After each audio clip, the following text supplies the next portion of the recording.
తెలంగాణ రాష్ట్రంలో కాంగ్రెస్ ప్రభుత్వాన్ని పడగొట్టేందుకు BRS BJP కుయుక్తులు పన్నుతున్నాయా?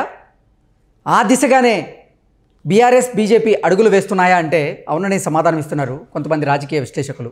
ఇక ఇదే అంశానికి సంబంధించి మనతో మాట్లాడేందుకు ప్రముఖ సీనియర్ జర్నలిస్ట్ దుర్గాకుమార్ గారు మనతో ఉన్నారు. ఆయనతో మాట్లాడదాం. Sir hi sir. నమస్కారం కృష్ణ గారు, మన వీక్షకులకు కూడా నా నమస్కారం. సార్, తెలంగాణ రాష్ట్రంలో కాంగ్రెస్ పార్టీకి అధికారాన్ని దూరం చేయాలని బీఆర్ఎస్ బీజేపీ కుయుక్తులు పన్నుతున్నాయా? అందులో భాగంగానే కడియం శ్రీహరి గారితో అలాగే మా బీజేపీ నుంచి రాజాసింగ్ గారితో అటువంటి కమెంట్స్ చేయించాయా? కడియం శ్రీహరి గారు కాంగ్రెస్ ప్రభుత్వం 1 సంవత్సరంలో కూలిపోయిద్దని ఆయన వ్యాఖ్యలు చేయగా, రాజాసింగ్ గారు కాంగ్రెస్ ప్రభుత్వం మరో 6 నెలల్లో కూలిపోబోతుంది అంటూ ఆయన కొన్ని వ్యాఖ్యలు చేశారు.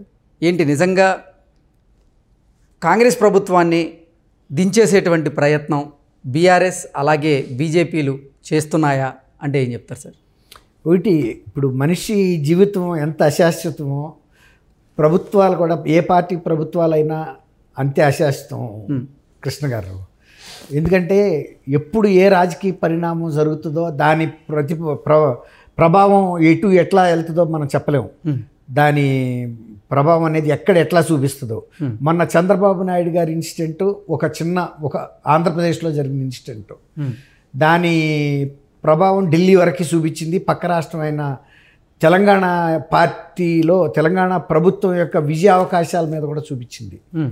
అట్లా ఏ ప్రభుత్వాలైనా ఎటువంటి ఇన్సిడెంట్ దేని మీద ఎలాంటి రిఫ్లెక్షన్ చూపిస్తో చెప్పలేము. తర్వాత ఇంకోటి ఏంటంటే, రాజకీయం అంటేనే ప్రభుత్వాలు ఆడే ఒక క్రీడ. పార్టీలు ఏ ప్రభుత్వాన్ని ఎప్పుడైనా పడగొట్టేందుకు చూస్తారు, కానీ ఏ పార్టీలైనా ప్రభుత్వాలని స్థిరంగా కొనసాగించేందుకు చూడరు. రాజకీయాలన్నీ ఇది ఒక ఆట.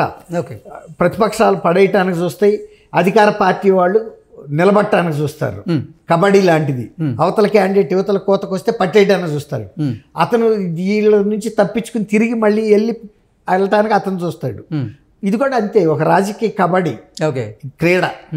అట్లాంటప్పుడు కాంగ్రెస్ పార్టీ 10 ఏళ్ల తర్వాత బీఆర్ఎస్ని పడగొట్టి అధికారంలోకి వస్తే ఒక మౌన ప్రేక్షక పాత్రలో ఉండి బీఆర్ఎస్ ఉంటుందని ఎట్లా అనుకుంటాం?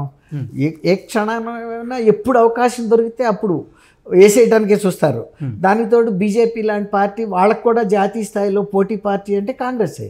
కాబట్టి ఎక్కడ ఏ రాష్ట్రంలో అవకాశం దొరికినా అవసరమైతే రాజ్యాంగబద్ధంగా కూడా ఆర్టికల్స్ను ఉపయోగించి ప్రభుత్వాలను కూల్చే ఆర్టికల్ 357 ఉంది ఒక ఆర్టికల్. అది నేను లాయర్ని కాబట్టి చెప్పలేను. అటువంటి స్పెషల్ ఆర్టికల్స్ను ఉపయోగించి ప్రభుత్వాలని కూల్చిన సందర్భాలు కూడా ఉన్నాయి. అట్లాంటప్పుడు ఈ కాంగ్రెస్ ప్రభుత్వం కూడా ఇప్పుడు ఇవాళ 60 మ్యాజిక్ ఫిగర్ 65లో ఉంది. తర్వాత సహజంగా కాంగ్రెస్ అంటేనే ప్రజాస్వామ్యం ఎక్కువ ఉన్న పార్టీ. అది అందరూ కూడా 64 మంది కూడా ముఖ్యమంత్రులుగా అర్హతలో ఉన్నదని డి శ్రీధర్ బాబు గారే చెప్పాడు. అంటే ప్రతి వ్యక్తికి అర్హత ఉందంటే అంత స్వేచ్ఛ ఉంటుంది అక్కడ. అదే టీఆర్ఎస్ కనుక ప్రభుత్వం వచ్చిందనుకోండి, ఆటోమేటిక్గా డిఫాక్టో చీఫ్ మినిస్టర్ ఆయన కేసీఆర్ గారు ముఖ్యమంత్రి అవుతారు. అంతకుమించి ఏం జరగదు, ఇంకొకళ్ళు ఎవరు అవటానికి లేదు. కానీ కాంగ్రెస్ అట్లా కాదే. రేవంత్ రెడ్డి గారు పార్టీలు అధికారంలో తెచ్చారాక ఎంత కష్టపడి దాన్ని తీసుకొచ్చినా మళ్ళీ సిఎల్పి లీడర్గా ఎంపిక అవ్వాలి అంటే అది మొత్తం సభ్యులందరూ అభిప్రాయాలు చెప్పాలి. ఆయనకన్నా సీనియర్లు ఉన్నారు, ఆయన కొత్తగా పార్టీలోకి వచ్చాడు. కాబట్టి ఇవన్నీ కూడా పనిచేసినాయి. అది సహజంగా కాంగ్రెస్ నైజం. అది కాంగ్రెస్ పార్టీ పనితీరు ఎప్పుడు అట్లాగే ఉంటుంది, అంతకు భిన్నంగా ఏమి ఉండదు. వాళ్ళే సఖ్యతగా కూర్చుని డిసిప్లిన్డ్గా, రేవంత్ రెడ్డి గారు బాగా కష్టపడ్డాడు కాబట్టి మనందరం మన సీనియారిటీని పక్కన పెట్టి ఆయన ముఖ్యమంత్రిగా ఎన్నుకుంటే ప్రజలు హర్షిస్తారు అని అనుకోరు. నేను ఇన్నాళ్ళు ఉన్నాను, మా కుటుంబానికి చరిత్ర ఎంత ఉంది, నా చరిత్ర అని మొన్న అదే జరిగింది. అయితే అధిష్టానానికి ఒక ఖచ్చితమైన అభిప్రాయం ఉంది. ప్రజలు కూడా రేవంత్ రెడ్డి గారి ముఖం చూసి ఓటేశారు. కాబట్టి మొన్న జరిగినది ఎలక్షను, అది బీఆర్ఎస్ వర్సెస్ కాంగ్రెస్ కాదండి. చంద్రశేఖరరావు కేసీఆర్ వర్సెస్ రేవంత్ రెడ్డి జరిగిన ఎలక్షను. వాళ్ళిద్దరు ఫేస్ వాల్యూ మీద. ఇప్పుడు 2 తరాలు ఉండేటప్పటికి కేసీఆర్ మీద కొంచెం జనాలకి మార్పు కావాలని కోరుకున్నారు. ఇతను ఫస్ట్ టైం చీఫ్ మినిస్టర్గా వస్తున్నాడు, కాంగ్రెస్కి ఒక కొత్త రూపురేఖలు దిద్దాడు, మంచి హామీలు ఇచ్చాడని రేవంత్ రెడ్డి గారిని ఎలక్ట్ చేసుకున్నారు. అట్లా రాజకీయ పార్టీలు అనేవి ఎప్పటికప్పుడు ఎత్తులకు పై ఎత్తులు వేసుకుంటాయి. కాబట్టి వాళ్ళిద్దరూ ఆ మాట అన్నారు అంటే కొంత నిజం కూడా ఉంది. ఏది కాంగ్రెస్ పార్టీ అనేది ఇప్పటికప్పుడు ఈ అసంతృప్తులు అనేవి ఉంటాయి. వాళ్ళల్లో సపోజ్ ఒక 5-6 కనుక వెళ్ళిపోయారు అనుకోండి, మైనార్టీలో పడిపోయినట్టే కదండి. ఓకే, కాబట్టి అంటే బీఆర్ఎస్ అలాగే బీజేపీ రానున్న లోక్సభ ఎన్నికల్లో కలిసి పోటీ చేయబోతున్నాయని, ఆ నేపథ్యంలోనే ఈ కాంగ్రెస్లో ఉన్నటువంటి కొంతమంది ఎమ్మెల్యేలకు కూడా వలేసి లాగేటువంటి అవకాశం ఉందంటూ కూడా ఒక వార్త ఇప్పుడు చక్కర్లు కొడుతున్న నేపథ్యంలో ఏంటి సార్, దాన్ని ఎలా చూడొచ్చు అసలు? అట్లాంటి వలలు కాంగ్రెస్ దగ్గర కూడా ఉంటాయండి. వాళ్ళకి వీళ్ళు వేస్తారు, వీళ్ళకి వాళ్ళు వేస్తారు. ఎవరు అడ్వాన్స్ అయ్యి సక్సెస్ కాగలిగితే వాళ్ళు అవుతారు. ఇప్పుడు కడియం శ్రీహరి గారితో బీఆర్ఎస్ పార్టీ ఈ ప్రకటన ఇప్పించిందని నేను అనుకోను. ఎందుకంటే కడియం శ్రీహరి గారు కూడా చాలా సీనియర్. గతంలో ఒకప్పుడు ఆయన కాంగ్రెస్ లో ఉన్నారని లేడు, టీడీపీలో ఉన్నారు. టీడీపీ నుంచే స్టార్ట్ అయింది ఆయన కెరీర్. అయినా కూడా అవగాహన ఉన్న వ్యక్తి కాబట్టి కాంగ్రెస్ నేచర్ గురించి అన్నాడు. రాజాసింగ్ ఏమో బీజేపీలో కాకలు తీరిన వీరుడు కాబట్టి వీళ్ళ కాంగ్రెస్ పార్టీ పనితీరు తెలుసు కదా ఆయనకి. అందువల్ల 5-6 నెలలు ఉంటే ఉంటుంది అనే తీరులో అని ఉంటాడు.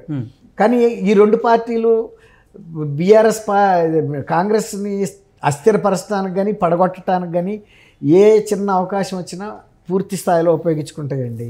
అది మరి వీళ్ళకి ఆ యూనిటీ ఉండాలి. మరి మొదటి నుంచి వాళ్ళకి స్వేచ్ఛ ఎక్కువ కాబట్టి ఇవన్నీ కూడా మళ్ళీ ఇంకోటి ఏంటంటే కాంగ్రెస్లో ఉన్న పెద్ద వెసులుబాటు. ఏ నాయకుడైనా బయట పార్టీలోకి వెళ్ళిపోయి ఎప్పుడు మళ్ళీ సొంత పార్టీకి రావాలనుకున్నా కూడా పునఃస్వాగతం దొరుకుతుంది. రిస్ట్రిక్ట్ చేయరు. నువ్వు అప్పుడు వెళ్ళిపోయావు కదా, ప్రభుత్వాన్ని పడగొట్టావు కదా అనేది ఏమి ఉండదు. ఇది ఒక యూనివర్సల్ పార్టీ. వచ్చేవాడు వస్తూ ఉంటాడు, వెళ్ళేవాడు వెళ్తూ ఉంటాడు, అయారాం గాయారాములు. అది కాబట్టి మనం అటువంటి జరిగిన ఆశ్చర్యపోవటానికి ఏం లేదండి. ఓకే, సో అంటే బీఆర్ఎస్ అండ్ బీజేపీ కలిసి ఇక్కడ కాంగ్రెస్ పార్టీలో ఉన్నటువంటి కొంతమంది ఎమ్మెల్యేల మీద వలేసేటువంటి అవకాశం అయితే లేకపోలేదంటారు? వలయక్కర్లేదండి. ఒకసారి వీళ్ళే వెళ్ళిపోతారు ఆ వలలోకి, స్వచ్ఛందంగా కూడా వెళ్ళిపోతారు. అటువంటి స్వేచ్ఛ ధైర్యం కాంగ్రెస్ నాయకులకి వెన్నతో పెట్టిన విద్య. కాబట్టి వాళ్ళు వలయేసారాక వీళ్ళు ఆగరు, వీళ్ళే ముందు ప్రేమించేస్తారు వెళ్ళిపోయి. Okay, okay sir, thank you so much. Thank you Krishna గారు, మన వీక్షకులు కూడా నమస్కారం. సార్, తెలంగాణ రాష్ట్రంలో కాంగ్రెస్ పార్టీకి అధికారాన్ని దూరం చేయాలని బీఆర్ఎస్ బీజేపీ కుయుక్తులు పన్నుతున్నాయా? అందులో భాగంగానే కడియం శ్రీహరి గారితో అలాగే మా బీజేపీ నుంచి రాజాసింగ్ గారితో అటువంటి కమెంట్స్ చేయించాయా? కడియం శ్రీహరి గారు కాంగ్రెస్ ప్రభుత్వం 1 సంవత్సరంలో కూలిపోయిద్దని ఆయన వ్యాఖ్యలు చేయగా, రాజాసింగ్ గారు కాంగ్రెస్ ప్రభుత్వం మరో 6 నెలల్లో కూలిపోబోతుంది అంటూ ఆయన కొన్ని వ్యాఖ్యలు చేశారు. ఏంటి నిజంగా కాంగ్రెస్ ప్రభుత్వాన్ని దించేసేటువంటి ప్రయత్నం బీఆర్ఎస్ అలాగే బీజేపీలు చేస్తున్నాయా అంటే ఏం చెప్తారు సార్?